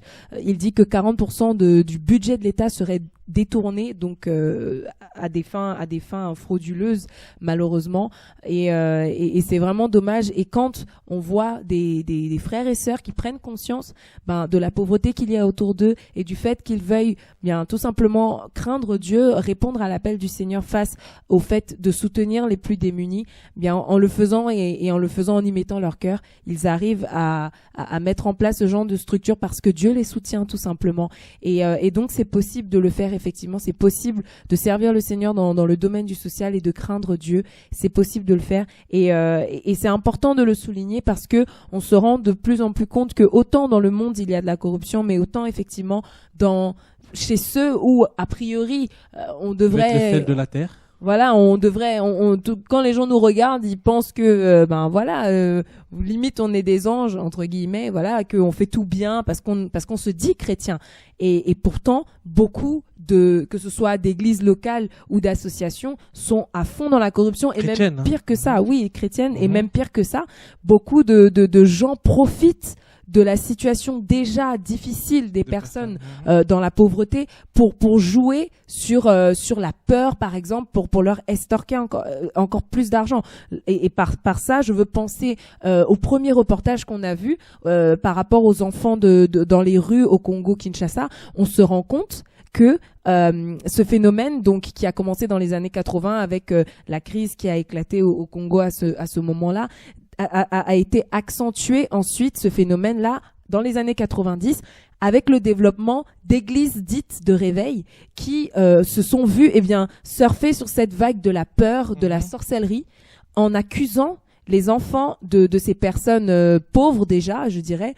Elles ont déjà du mal à subvenir à leurs besoins, à nourrir leurs enfants. Beaucoup d'entre eux perdent foi en Dieu et se disent de toute façon je n'arriverai pas à m'occuper de mes enfants. Et en plus, on vient leur dire que ces enfants-là sont la cause de leur pauvreté, sont la cause de leurs problèmes, sont la cause du développement de leur famille et que il faut soit les délivrer a priori ou alors même les rejeter tout simplement. Payant, hein. Et en plus, à chaque intervention de ces soi-disant pasteurs ou hommes de Dieu, il faut payer, il faut donner de l'argent. Et là, je parle de familles qui ont déjà du mal à savoir comment est-ce qu'elles vont se nourrir. Mais Aurélie, tu es en train de juger là, toi? Ah non, je suis en train de dénoncer le péché. D'accord. Non, mais on sait jamais parce qu'aujourd'hui, des fois, on sait plus trop comment faire. Tout en sachant, si on parle du Congo, effectivement, je sais pas si tu te rappelles, frère Joseph, de la structure qu'on a pu connaître en commun d'une personne qui travaillait effectivement dans le social, qui avait envie de faire des choses pour les enfants de rue au Congo et qui a été même en collaboration avec le ministère, que ce soit de l'affaires sociales. Et on a vu après comment ça s'est passé. Et c'était un ami personnel. Et moi, des fois, je me disais, mais Seigneur, nous, on essaye de se battre pour construire des choses. Mais lui, il avait tout à la main comme ça. Mais comme le cœur n'y était pas, frère, tout ça, c'est une histoire de cœur. Pour lutter, comme on l'a dit tout à l'heure, ça a commencé le manque de transparence. Quand Dieu va appeler Adam, Adam, où es-tu? Comme Adam et sa femme avaient posé des actes, mais quand on pose des actes, on fuit. La lumière nous fait, en fait, nous ramène en fait à notre état. Et cet homme aujourd'hui, moi, la dernière nouvelle, il n'y a plus de structure, il n'y a plus d'orphelinat, il n'y a plus rien, tout est fermé. Et je me rappelle à une mission, j'ai pu le rencontrer au Congo, lui aussi il avait un orphelinat, cet orphelinat fermé. Et je le retrouve dans un bureau du ministère des Mines, il va me dire, Loufiane, viens. Je viens dans son bureau, je vois, mais il n'y avait plus Jésus. La corruption, en fait, pour un rien, on peut... Regardez, mais attendez, n'oublions pas que on a vendu Jésus à cause de 30 sous. Le Seigneur lui-même. Prenons la parole. Prenons la parole. Là, on commence maintenant à parler par rapport à l'église, dans Matthieu. Matthieu 27. Regardez-le. Celui qui est avec Jésus, le Seigneur lui-même, on l'a vendu à cause de sous. On peut aussi te trahir à cause de sous. On peut te dire de mauvais témoignages de toi à cause de sous. Parce que tu dis la vérité. Parce qu'il y en a qui ont leur Dieu, leur vente à cause de sous. Ils vont commencer à proférer des inepties sur ta personne. Mais ça va aller. Que Dieu nous aide au nom de Jésus. Matthieu 27 à partir du verset 3. Aurélie, s'il te plaît. Matthieu 27, 3. Alors Judas, qui l'avait livré, voyant qu'il était condamné, se repentit et rapporta les 30 pièces d'argent aux principaux sacrificateurs et aux anciens. La corruption. À cause de l'argent, on vend Jésus. À cause de l'argent, tu vends ton onction. À cause de l'argent, tu perds le ministère authentique que Dieu t'avait donné. Et à cause de ça, maintenant, comme tu l'as perdu, maintenant tu vas vouloir accuser les faux frères toujours à cause de l'argent. Parce que tes boutiques commencent à fermer. À cause, frère, il n'y a rien à dire, c'est l'argent. Alléluia. Matthieu 26, verset 59. Et on confond, regardez les accusations. Des faux témoins. À cause de la corruption, à cause de l'argent. Et ça, c'est l'église. Matthieu 26, verset 59. Les principaux sacrificateurs. Les principaux sacrificateurs. C'était pas n'importe qui. Et qu'est-ce qu'ils vont faire? Et tout le Sanhédrin cherchait quelques faux témoignages contre Jésus. Cherchait. Même Jésus, on a cherché des faux témoignages. Alors, à plus forte raison, nous-mêmes, là. Faut le laisser. C'est tellement bas, on n'en veut pas en s'occuper, sinon on va se faire mal au dos. Faux témoignages à cause de l'argent, oui. Suffisant pour le faire mourir. Mais ils n'en trouvèrent point, quoique plusieurs faux témoins se fussent présentés. Enfin, il en vint 2 qui dirent, celui-ci a dit, je puis détruire le temple de Dieu et le rebâtir en 3 jours. Le souverain sacrificateur se leva et lui dit, ne réponds-tu rien? Qu'est-ce que ces hommes déposent contre toi? Jésus garda le silence et le souverain sacrificateur, prenant la parole, lui dit, je t'adjure par le Dieu vivant de nous dire si tu es le Christ, le Fils de Dieu. Jésus lui répondit, tu l'as dit. De plus, je vous le déclare, vous verrez désormais le Fils de l'homme. J'ai encore un autre truc qui me touche, en fait, pardon. C'est que, à cause aussi toujours de l'argent, la corruption, à cause de l'argent, Matthieu 28, verset 11, l'argent, la corruption dans les églises n'amène pas le développement. L'argent, la corruption n'emmène pas l'épanouissement, n'amène pas en fait n'aide pas les frères et sœurs, les enfants, les pauvres à pouvoir avoir accès à l'éducation, accès à la santé, accès à, comment on appelle ça, au logement. Et ça, c'est à cause de l'argent. Et les gens à cause de l'argent, ils peuvent vouloir corrompre les autres. Regardez, tu peux lire Matthieu 28 à partir du verset 11. Pendant qu'elles étaient en chemin, quelques hommes de la garde entrèrent dans la ville et annoncèrent aux principaux sacrificateurs tout ce qui était arrivé. Ceux-ci, après s'être assemblés avec les anciens et avoir tenu conseil, donnèrent aux soldats une forte somme d'argent. Encore pour corrompre. Il y en a qui sont prêts à avoir de l'argent pour corrompre les autres. Et ça, c'est malheureusement ce qui se disait. À l'époque, c'était les sacrificateurs. Maintenant, on peut voir aussi par rapport à l'église. C'est pour cela que l'apôtre Jacques, poussé par l'esprit, il va nous dire quelque chose dans Jacques 1, verset 27, si on peut prendre. Parce qu'on peut vouloir faire des structures. Maintenant, nous, on met en place aussi une structure sociale. Maintenant, nous aussi, on peut mettre des choses en place. Mais par rapport à quoi tu le fais? On va mettre en place une fondation. À cause de quoi? Pour aider au développement de la vie des vies des enfants, de l'éducation, de la santé des personnes, par rapport aux orphelins, par rapport aux prisonniers, ou c'est par rapport à se faire un fonds? Et regardez ce qu'il va dire l'apôtre Jacques. Jacques 1, j'aime bien cet apôtre qui était déterminé, un apôtre, un des piliers de l'église à Jérusalem. Jacques 1, verset du verset 27. La religion pure et sans tache devant Dieu, notre Père, consiste à visiter les orphelins et les veuves dans leurs afflictions et à se préserver des souillures du monde. Ok. Se préserver des souillures du monde aussi peut dire se préserver de la corruption. Pourquoi? Parce que dans le social, ça peut être dans le social, dans le domaine dans lequel nous travaillons, c'est un terrain très glissant. On l'a dit tout à l'heure, un frère qui avait une structure sociale, mais à un moment ou l'autre, il a commencé dans le ministère du social, après il est parti dans le ministère des mines, et après il s'est perdu. Et comme l'homme méchant ne résiste pas à Dieu, ben voilà, aujourd'hui, résultat, il n'y a plus rien.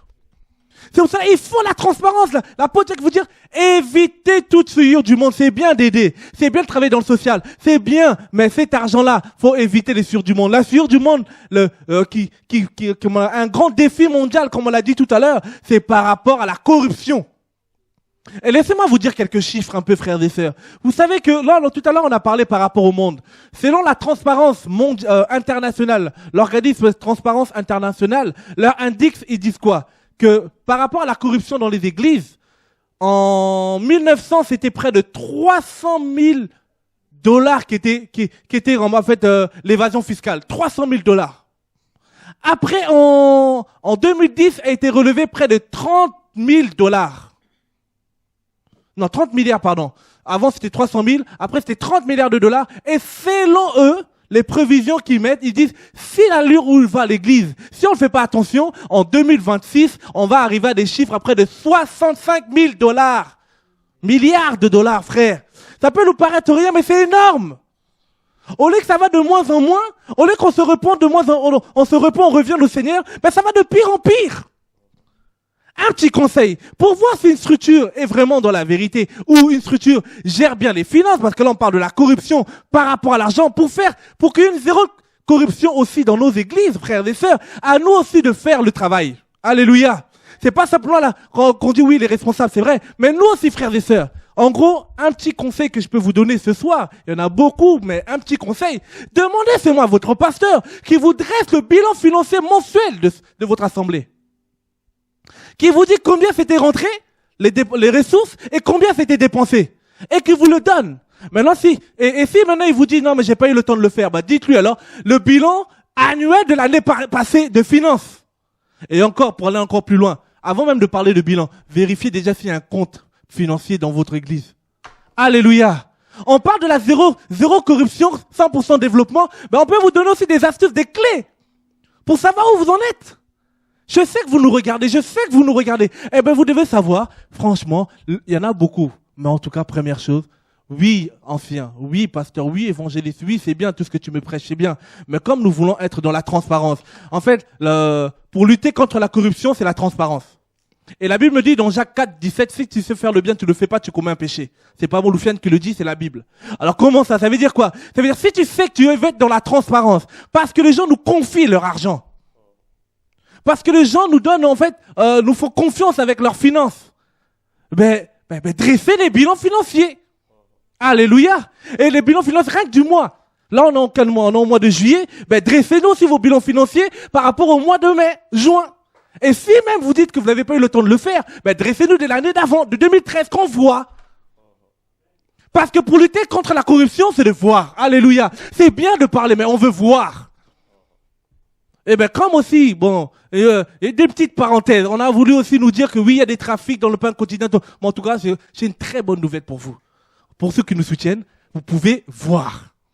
Dans notre site, il y a le bilan financier. Ça veut dire quoi? Depuis 2006 qu'on nous a confié le travail par la grâce du Seigneur, qu'on a commencé le parrainage, jusqu'en 2013.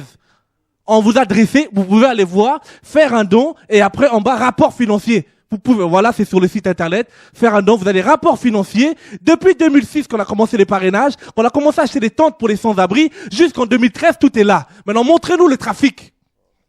Mais que Dieu nous aide. C'est tellement bas, on va pas trop en passer dessus, on va se risque de se faire mal au dos. Mais c'est qui est sûr, Dieu est juste, alléluia. Dieu est bon. C'est-à-dire, faut pas se mélanger les pinceaux. Faut savoir être transparent. Et nous sommes dans la transparence. Ça, c'est seulement une première réponse. Mais on en a encore d'autres. Que Dieu nous aide. Je sais pas, tu voulais dire quelque chose? Oui, dire aussi que faut savoir que pour aider aussi à la transparence et à la transparence, je dirais, de tout le monde, dans ceux qui travaillent dans le domaine du social, parce que le travail dans le social ne se fait jamais seul. Il y a toujours plusieurs personnes, plusieurs organismes, des fois, qui se mettent en relation pour pouvoir travailler sur des mêmes projets.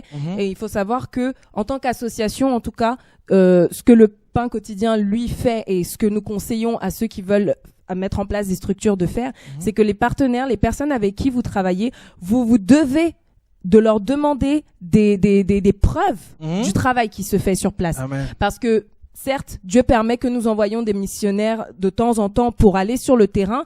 Néanmoins, pour avoir, vous, la confirmation du sérieux des personnes qui travaillent sur place, Amen. vous devez de leur demander des comptes rendus. Et c'est important parce que les personnes nous confient leur argent pour pouvoir soutenir des personnes dans le besoin. Donc, nous devons nous assurer que cet argent va bien aux personnes à qui c'est censé aller. Amen. Et nous devons être capables, quand des donateurs ou des parrains nous posent des questions, de pouvoir leur répondre et de pouvoir leur donner des preuves en disant, voilà, l'argent que vous avez donné, ça a permis d'acheter les vêtements de tel enfant, ça a permis de le nourrir de tel jour Pour à la tel mission jour. du Mali, par exemple, quand Naïma elle a été, ben voilà, on a donné tant d'argent, elle était revenue avec un bilan ou de tout ce que vous avez dépensé comme argent au Mali, les transports, les frais manger. Ça veut dire que la transparence c'est important. La corruption n'aime pas la transparence.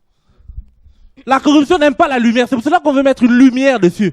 Mais en même temps, oh non, que Dieu nous aide. C'est pour cela que je vais simplement dire, c'est qu'à un moment ou l'autre, on se doit, c'est-à-dire que là, par exemple, on travaille plus au niveau de la Russie, parce que avec le pasteur Milongo, là-bas au niveau de la Russie, on s'est rendu compte que l'État a comment on appelle ça, a interdit aux églises évangéliques, effectivement, de travailler avec les orphelinats d'État. On vous a adressé un newsletter, on vous a été clair. On a eu une mission au niveau de l'Haïti, on vous a adressé le résultat, on est clair. Maintenant, ce qui est sûr, il faut la transparence. Pourquoi? Parce que, non, c'est comme tu disais tout à l'heure, Aurélie, le travail, la moisson est grande, on ne veut pas s'arrêter là. Ce n'est encore rien. Alors, si seulement avec des petits pacotis que nous pouvons avoir, c'est pour cela, à un moment ou l'autre, je me disais, mais Seigneur, pourquoi tout ça? Mais le Seigneur me rassure, me dit une chose. Jérémie 12, verset 5. Si tu te fatigues avec les piétons, comment tu feras avec les chevaux? Oh, mais c'est pour cela qu'on aime ça, frère. Faut continuer. Et la bonne nouvelle qu'encore j'ai à dire, hier, l'équipe du parrainage me fait comprendre, ça fait 2 semaines en tout cas, on a de plus en plus de personnes qui demandent à parrainer les enfants. Amen. Oh, mais ça, en fait, j'ai compris par là, c'est bon le combat. Alléluia. Il faut que ça continue encore à faire de la publicité gratuitement. Que Dieu nous aide. En fait, on voulait simplement vous dire ce soir que la transparence amène un bon développement dans la vie des enfants. Comme on a pu le voir au Madagascar, comme on a pu le voir dans d'autres endroits. Que Dieu nous aide. C'est pour cela que simplement ce soir, nous voulons nous dire, frères et sœurs, c'est possible. Il y a des gens qui étaient transparents. Il y a des gens comme Joseph. Il a bien gouverné l'Égypte pendant qu'il y avait une grande famine. Il a tenu ferme. Il y a eu des gens comme Esther. Elles ont tenu ferme. Il y a eu des gens comme Daniel. Ils étaient des hommes intègres. Frères et sœurs, c'est possible au nom de Jésus. Frères et sœurs, on ne mourra pas comme Uza. Au nom de Jésus, je sais une chose. Il y a des Uza, mais aussi la génération de Obed-Edom. C'est qui est sûr, Obed-Edom, quand il a chéqué, oh non, faut laisser. Quand il a l'arche chez lui, ce qui compte, c'est l'arche. Ce que nous voulons aujourd'hui, c'est d'avoir l'arche du Seigneur, de marcher avec Dieu. On peut parler, mais ce qui compte, c'est pour cela que ce soir, nous voulons dire, notre lutte, c'est que aujourd'hui, l'église, là où tu es, que ça peut être une assemblée, ça peut être une association, où tu es, où tu vois, demande-leur pour une bonne transparence. Parce qu'il y a des organismes, comme on l'a dit tout à l'heure, la transparence internationale, qui fouillent aussi à savoir comment les gens gèrent les choses. Et vous savez qu'au niveau de la France, je tiens à vous rappeler qu'une association est suivie par le fisc quand elle arrive à près de 70 000 euros. Et que maintenant, on doit avoir un commissaire aux comptes quand dans vos assemblées arrivent à près de 140 000 euros. Alors, allez encore plus loin, des grosses structures, là, des grosses chats. Demandez-leur même où est le commissaire aux comptes. Frère, faut laisser. Mais que Dieu nous aide. C'est pour cela que nous le croyons. Nous sommes cette génération qui pouvons faire des choses sérieusement avec le Seigneur, avec nos défauts. Mais ce qui est sûr, parce que nous aimons Dieu, parce que nous voulons aller quelque part avec Dieu, ce n'est que le commencement. Alléluia. Ce n'est qu'un début. Et Père de gloire, c'est pour toi, parce que nous croyons qu'une chose, que quand tu commences une œuvre, tu le ramènes à la perfection. Et il y a près d'une 50aine de personnes qui travaillent au niveau du pain quotidien à Paris. Par la grâce du Seigneur, je vois comment, des fois j'ai même mal quand je vois l'investissement de ces personnes, ça me fait même peur, trembler, dans le sens où je dis, Seigneur, aide-nous, aide-leur, aide-nous tous aller quelque part avec toi. Et par ta grâce, au nom de Jésus, nous irons là où le Seigneur veut. Par sa grâce, parce qu'il nous a appelés, parce qu'il sait où il nous emmène. Et nous le croyons au nom de Jésus. Nous irons toujours être transparents avec les uns les autres parce que nous disons non à la corruption au nom de Jésus. Nous disons non à l'amour de l'argent. Nous disons non au pot de vin au nom de Jésus. Frères et sœurs, pour ceux qui nous connaissent, qui travaillent, qui suivent un peu l'évolution de ces structures, vous savez combien de fois l'État a voulu nous donner, comment on appelle ça, des subventions publiques, mais parce qu'ils nous ont dit en même temps, faut aussi vous corrompre. Comme on disait tout à l'heure, la corruption, elle n'est pas que financière, elle est aussi spirituelle. Regardez, pour finir, on va prendre simplement 2 Corinthiens 10. L'apôtre Paul va un peu parler aux Corinthiens. Parce qu'à un moment ou l'autre, eux aussi, il y a des choses qui n'allaient pas. 2 Corinthiens, à partir du verset 11. Je vais lire au nom du Seigneur. Oh, vous pouvez supporter de ma part un peu de folie, mais vous me supportez. Car je suis jaloux à votre sujet d'une jalousie de Dieu. Non pas une jalousie charnelle. Non pas parce que l'autre avance, je commence à être jaloux, je veux le casser. Non, une jalousie de Dieu. Faut pas confondre de jalousie. Alléluia. Une jalousie de Dieu. Parce que je vous ai fiancé à un seul époux. Pour vous présenter au Christ comme une vierge pure. Toutefois, de même que le serpent séduisit Ève par sa ruse, je crains que vos pensées se corrompent, ne s'écartent de la simplicité et la pureté de l'égard de Christ. On parlait tout à l'heure d'Ève. Ève aussi, elle était corrompue. Mais le Seigneur avait peur aussi que l'église se corrompe. Et on voit par rapport aux chiffres qu'on a donnés tout à l'heure, depuis 1900, il y avait 300 000 dollars qui disparaissaient. Aujourd'hui, en 2010, on nous parle déjà de 30 000. Et selon la provision, ça nous montre que ça ne fait que monter. Frères et sœurs, nous devons nous repentir. Que Dieu nous aide à revenir à lui. Alléluia. Il y a des gens aussi dans la Bible, comment on appelle ça, qui savaient à un moment, on va pas le prendre, le temps passe, par rapport à l'histoire de l'économe infidèle dans Luc 16. À un moment ou l'autre, il savait que son cœur était corrompu. On allait le chasser. Il allait plus. En fait, celui qui peut corrompre, c'est celui qui a l'autorité. Mais on oublie même si nous avons l'autorité, nous avons une autorité au-dessus de nous, qui est Jésus-Christ de Nazareth. Alléluia. Parce que c'est son œuvre, c'est lui qui a la tête. Et par rapport à ça, cet économe infidèle, il commençait aussi à faire des petits pots de vin par-ci par-là. Il commençait aussi à mentir par-ci par-là. Et quand le Seigneur l'a attrapé, le Seigneur va dire une chose. Je bénis, le Seigneur loua cet économe infidèle parce qu'il agissait par rapport aux païens de la corruption. Mais nous sommes des enfants de la lumière. Et nous devons agir par rapport à la transparence. Les enfants du monde, ils font ce qu'ils ont à faire, mais le jugement commencera d'abord dans la maison. Et la maison, si nous reflétons l'image de Christ, dehors, ils pourront nous suivre. Alléluia. Frères et sœurs, le monde attend avec un ardent désir la révélation des fils que nous sommes. Si nous gérons bien, avant que Dieu nous donne des grandes choses, il veut d'abord voir. Par rapport à son œuvre déjà, il veut pas qu'on aille gâter son nom chez les païens. Mais c'est comment? Oh non, je vais être femme millionnaire, tu vas être multipropriétaire. Oui, c'est bien, mais d'abord, dans le Seigneur, on doit faire nos preuves avec Dieu. Pour vraiment être une lumière. Tout ce que nous voulons dire ce soir, en tout cas, que Dieu nous aide par sa grâce. Cette campagne de la lutte contre la corruption, ça ne commence pas par rapport à Loufiane ou au pain quotidien. C'est le défi Michel qui met ça en place, la lutte contre la corruption dans le monde, dans l'église. Et nous les soutenons aussi, normalement, si Dieu permet, par sa grâce.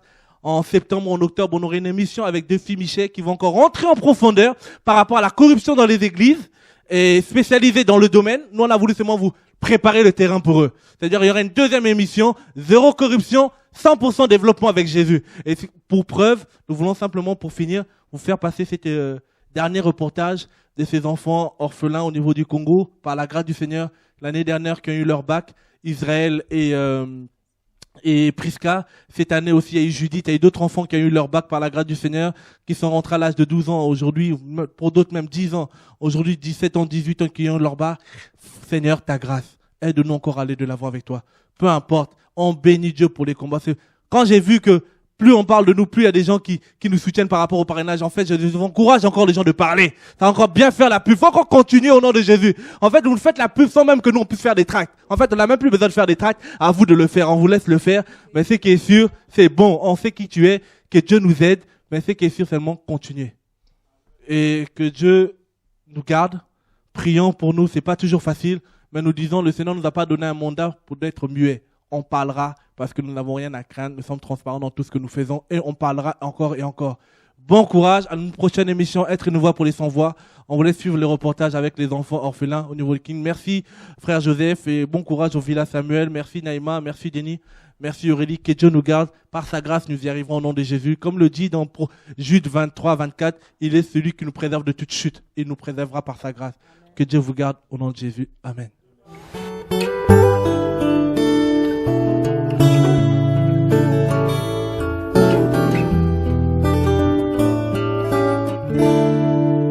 Je chante la croix.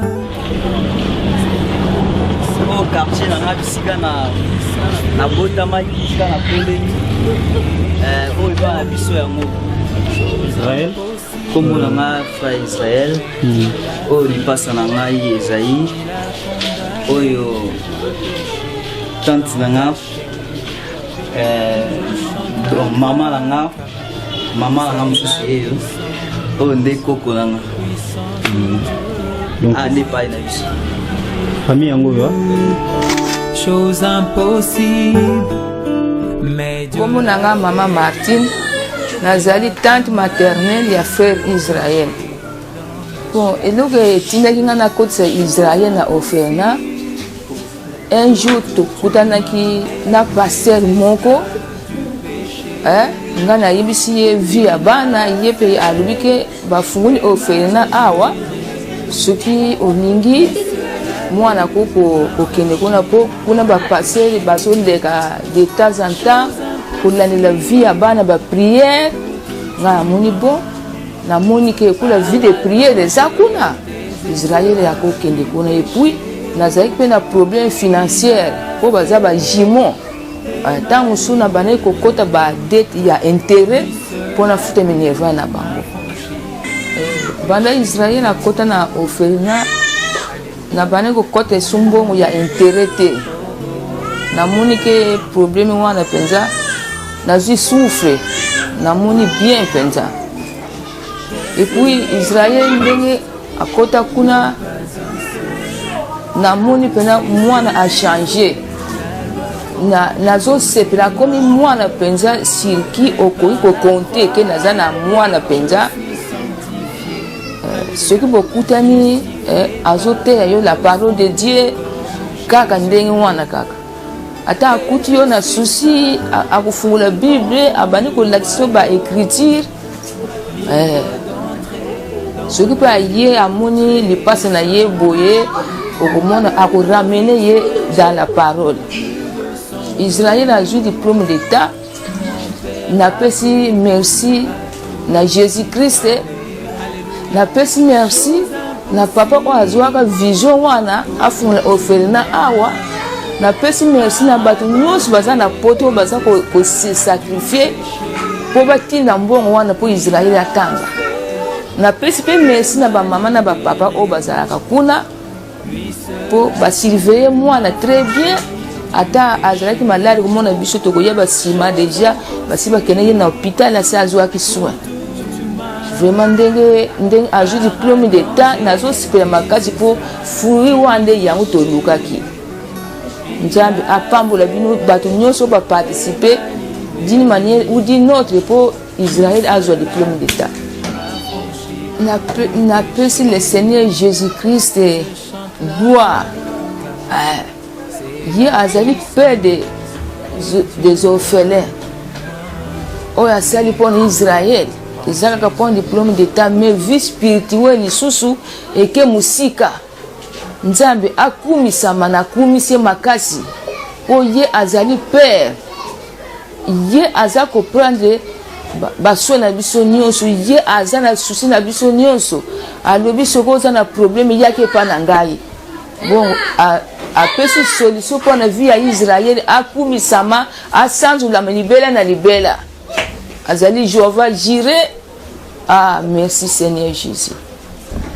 Bon, ngai mpe naza koyebisa na Israël ye mpe atravaille ye mpe akoma na suka ya baetidi na ye mpo lere mpe abanda kosala ye mpe abosa na baninga te mpo lokola aza wana mpe aza mpe na dette morale oyo bapesi ye lere akotravaille ye asunga bato nyonso oyo akokutana na bango azala mama na ye aza ndeko na ye te asunga ye mpo ye mpe basungi ye na mutu oyo kuta amona ye te bon Je remercie ba parrain, ba marraine, oyo bazo sunga orphelinat na biso awa, ba se décourager te, ba continuer nzambe akopambola bango.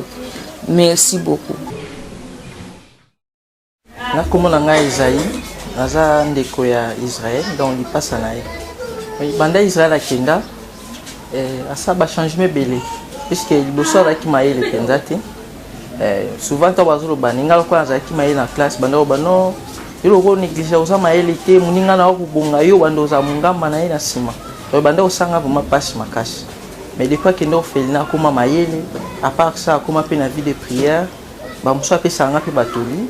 Et ça, on a pensé à la macasse dans la zone. Et dans le Israël, j'ai diplôme, la CP macasse. La PC vraiment Zambie nangai, merci Jéhovah. A zo pensé le coup, puisque ils ont battu belépé. Au bazar a besoin, bazar diplôme mais sous basuka na ba 6e primaire, na ba 2e sous ba comme classe T. Mais il y a eu opportunité wana azu. Et en plus à Salimba la moko pe azu. OK, il y avait na battu belé au pe ba katana ki, sous pe ba bandela ba 12 fois mais azu ba la moko vraiment. Vraiment, pendant Israël akenda kuna changement kota makas, niveau équilibre financièrement, puisque tant que zaki mi balé, zaki ma passe pour l'enfant Minerval, on va dire au kota banyongo tout ça, mais ce que à kota basuntu banyongo te, a comment aussi pour que la muke na wa lukaka, mais tant que zaki mi balé, zaki ma passe, donc ma charge wana et longa penza. Vraiment, tout ce pays makas na bota. Vraiment, on a remercié batunyo so ba soutenir orphelinat. Bali mbate ido wa bandi ba koma na ngoti na suka puisque ba orphelin baza ebele na ba sidité. Vraiment ba continuer ko soutenir bango musalo ba osala eza pamba te nzamba zo mona pe aozanga te ko pambola bango. Vraiment merci. Kombo nanga frère Israël nazo pesa nzambe merci lolenge alingaki elboso na ba ko 6 à classe pe kozala lisusu na ba papa ba mama oyo bandimaki kozwa charge nanga kobanda na kota awa banda 2007 kino tokomi lelo na 2013 na o na lekisi kobanda na kota na 2007 namoni ya mingi ebele o nzambe asalelinga na nzela ya centre orphelinat les enfants prodiges na lobby vraiment merci mingi kotala ke nazaki na maele te na classe na bandaki ko zoate na bandaki komitu na nzambe na sala nini po na mérité ba réalité aboye na vie na nga mais nzamba saki ngolu na ekokota kati na centre orphelinat na grâce ya ba prière ya ba sala nzambe o bazata nyonso permanent na biso bazo bondela pona nga nzamba esa la grâce na komozwa ba 70% na komo réussir et na ndenge na sali ya mingi koleka kosi sa classe kotala la vie chrétienne nga na bana ko bondela nga mais nazaki vraiment ko considérer vraiment makambo nzambe na lolenge premier singélité mais kokota nga awa epesa nga susu goût ya kokangama na nzambe epesanga susu makasi mingi ya kolinga vraiment lisusu nzambe par rapport ya onyo son nzambe aza kosela nga mokona mokolo komona lisusu ba parrain to ba marin o ba ndimaka tango nyonso ko soutenir biso na tomona bango na misute mais nzambe wana asimba mitema na bango po ba ko sunga biso po ba ko sala ke po biso to kola le to si sa classe lobi pe to ke ba université to sa susu ya mingi koleka ezaka ngolo nzambe yango na pesi vraiment susu nzambe mingi merci vraiment na oyo nzambe atana mitema ya ba papa wa mama kondima kosunga biso kotala lisusu côté éducation nanga nzamba changer nga éducation nanga ezaki pourri ezaki vraiment ya batumoko ba délinquant batumoko vraiment oyo bazaki vraiment te na lolenge moko malamu nazaki te tina na bandaki koyoka te nazaki soki na siliki donc na bimi na side on a kosa na sali mais na éducation na nzamba sali te a changer éducation na nga a pesinga éducation sika lenge bibezolo batanto komi na Yesu nion se komi ya sika ya kala eleki koyala nga awa na bénéficier mingi koleka ezali koyeba Yesu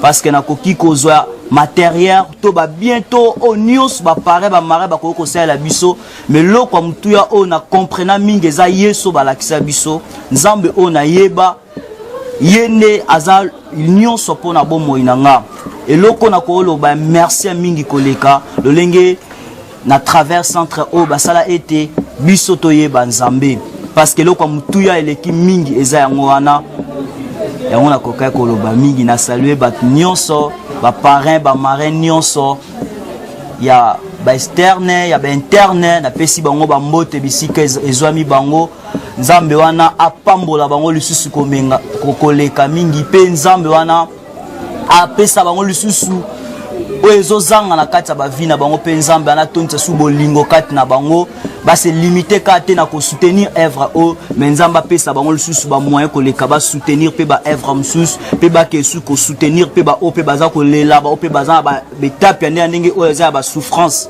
na canal na nga na nzela na nga na koloba ete koza reconnaissant na nga ezake ngai pe un jour soki nzamba suninga un jour soki na komi moto na vie ngai pe na koyeba kosunga pe ba orphelin ba veuve bat nyons o ba ozala na passe lolenge na moni ba parents oyo tozaki na bango ni famille mais to koma famille en Christ bandimi ko sunganga ko soutenir nga lelo na 6 classe na komi pe na valeur na kati ya famille na komi pe na valeur na quartier na komi pe na valeur na bat nyonso ba ko ozala autour na ngai ya ngwana vraiment la bi merci vraiment mingi vraiment nazui diplôme d'état na nga na août awa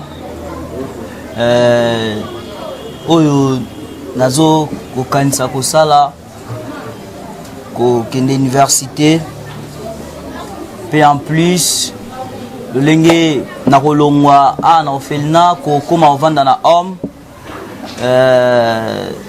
eza vraiment eloko moko bon ezotana souci na mutema kokabwa na bandeko mais ezape eloko moko ekokolisa ngai na maturité ekokolisa ngai ekokomisa ngai responsable po ba pare ba marin o baza na poto balingaka ete tokoma ba responsable tokoma batu moko oyo bakoyeba le sens ya vie nayebi ke lolenge na okende kuna eza po ete naye bakokoma responsable kozwa comprendre sens ya vie pe kokola na maturité na osala médecine ezalaka 7 ans na mboka na biso na ko lingana za la docteur un jour na yeba ko fongolisa hôpital na yeba ko sala makambo minene vraiment c'est tout. Jésus-Christ le seul vrai sauveur, c'est nom qui nous a été donné pour que nous soyons sauvés. Jésus le seul vrai sauveur. Jésus-Christ le seul vrai sauveur, c'est nom qui nous a.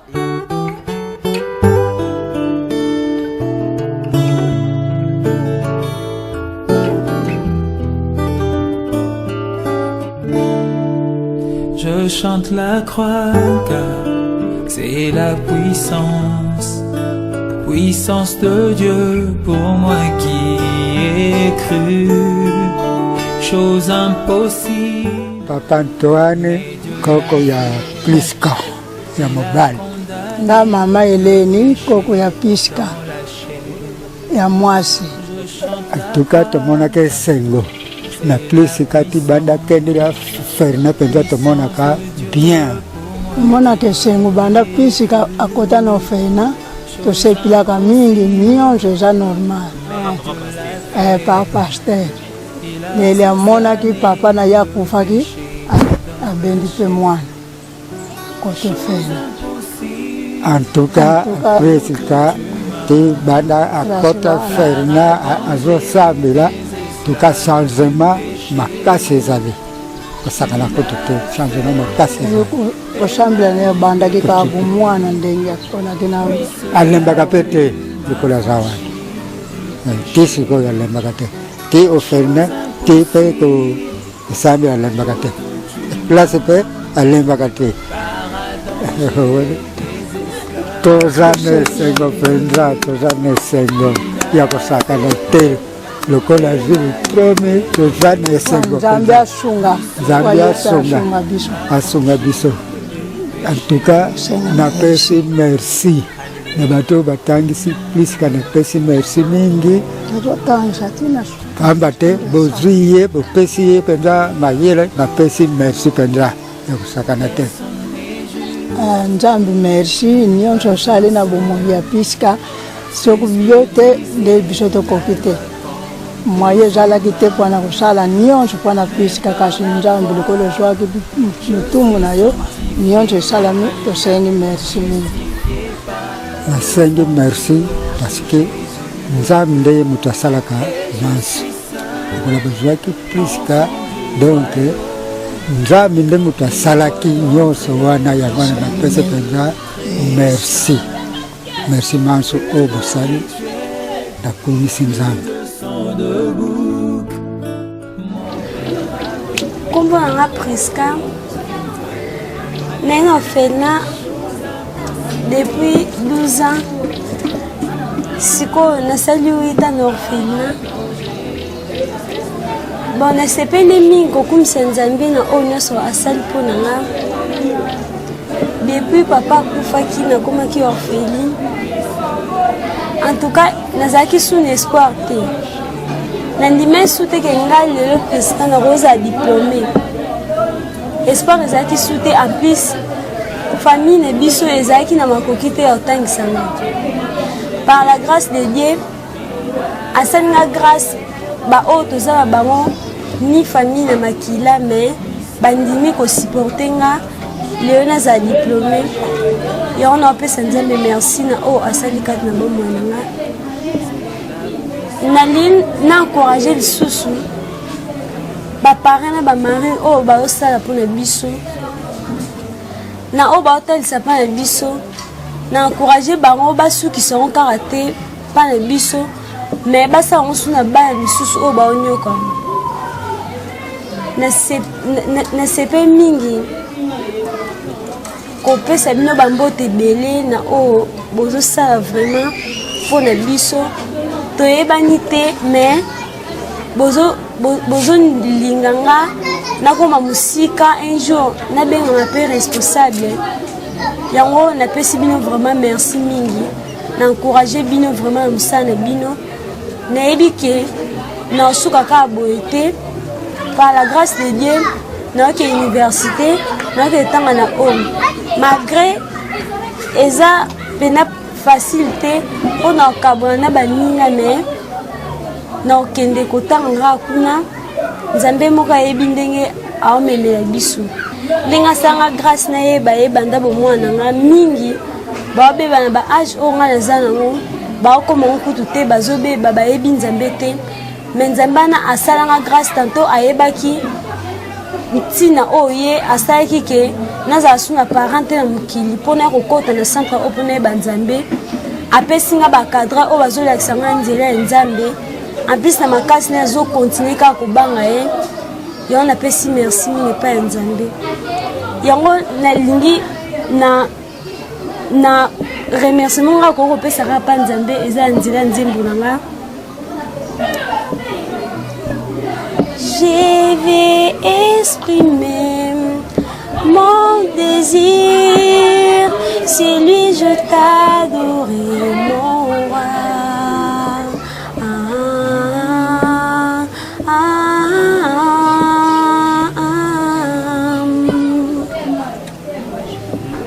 Je vais exprimer mon désir, c'est lui je t'adorerai mon roi.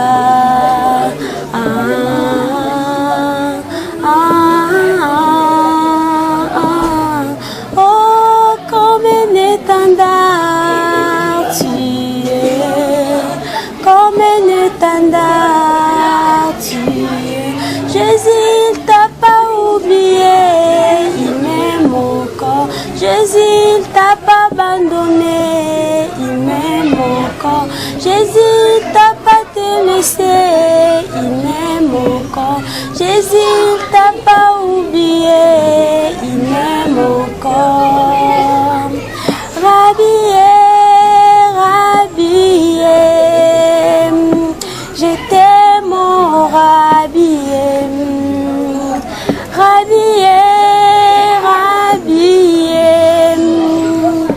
je t'aime, mon Rabbié.